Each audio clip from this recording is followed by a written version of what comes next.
Gold trusted gold buyers మీరు తాకట్టు పెట్టిన బంగారాన్ని విడిపించి ఈ రోజు ఉన్న మార్కెట్ ధరకు కొనబడను. మహిళను చంపి శరీర భాగాలతో బిర్యానీ.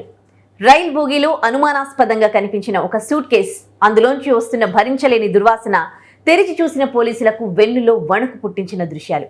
అసలు ఆ సూట్ కేసులో ఏముంది, ఎక్కడి నుంచి వచ్చింది, ఎవరు పెట్టారు? ఈ ప్రశ్నలతో మొదలైన పోలీసుల దర్యాప్తులో ఊహకందని ఒళ్ళు గగురు పొడిచే దారుణాలు ఒక్కొక్కటిగా బయటపడ్డాయి.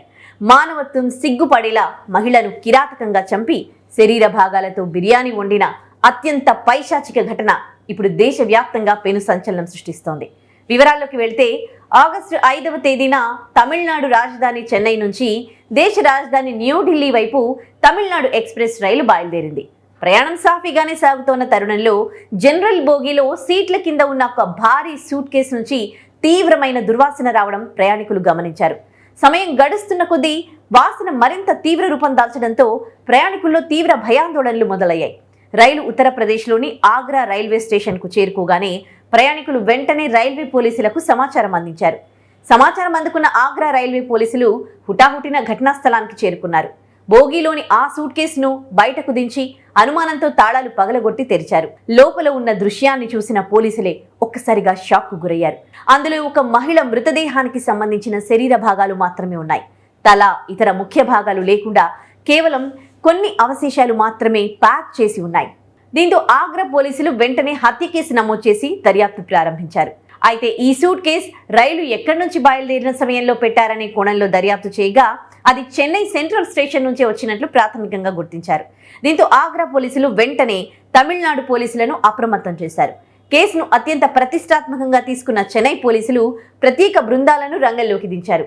చెన్నై సెంట్రల్ రైల్వే స్టేషన్తో పాటు పరిసర ప్రాంతాల్లోని దాదాపు 350కి పైగా సీసీటీవీ కెమెరాల ఫుటేజీలను క్షుణ్ణంగా పరిశీలించారు. ఆ విజువల్స్ పరిశీలనలో పోలీసులకు కీలక ఆధారాలు లభించాయి.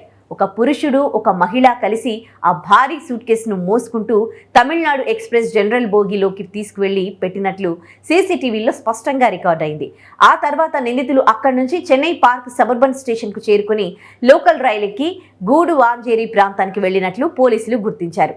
అనంతరం గూడువాంజేరిలో వారు ఒక ఆటో ఎక్కి ఒక అద్దె ఇంటికి వెళ్లిన దృశ్యాలను ట్రాక్ చేస్తూ చెన్నై పోలీసులు నేరుగా ఆ ఇంటిని చుట్టుముట్టారు. పోలీసులు ఆ ఇంట్లోకి అడుగు పెట్టగానే అక్కడి పరిస్థితులు చూసి దిగ్భ్రాంతికి గురయ్యారు. ఆ ఇంట్లోనే మహిళ హత్య జరిగినట్లు రక్తపు మరకలు, ఆధారాలు స్పష్టంగా కనిపించాయి. అంతటితో ఆగకుండా కిచెన్ ఏరియాలో సోదాలు నిర్వహించిన పోలీసులకు అత్యంత భయానక దృశ్యం ఎదురైంది. కిచెన్లోని ఒక బిర్యానీ పాత్రలో మహిళ శరీరానికి సంబంధించిన మరికొన్ని మాంసపు ముక్కలు లభ్యమయ్యాయి. హత్య చేసిన తర్వాత మృతదేహాన్ని ముక్కలుగా నరికి కొన్ని భాగాలను సూట్ కేసులో పెట్టి రైల్లో వదిలేసి మిగిలిన కొన్ని భాగాలతో బిర్యానీ వండినట్లు పోలీసుల ప్రాథమిక విచారణలో తేలింది. పోలీసుల దర్యాప్తులో మృతురాలు ఒడిషా రాష్ట్రానికి చెందిన హయత్ నిషాగా గుర్తించారు. ఆమె గత కొంతకాలంగా భర్త నుంచి విడిపోయి చెన్నైలో ఉంటోంది. ఆమెతో పాటు నిషాకు బంధువులైన మాణిక్ ఉద్దీన్ లస్కర్, అతని భార్య భాగమతి మాజిక్తో కలిసి అదే ఇంట్లో నివసిస్తూ ఉన్నారు.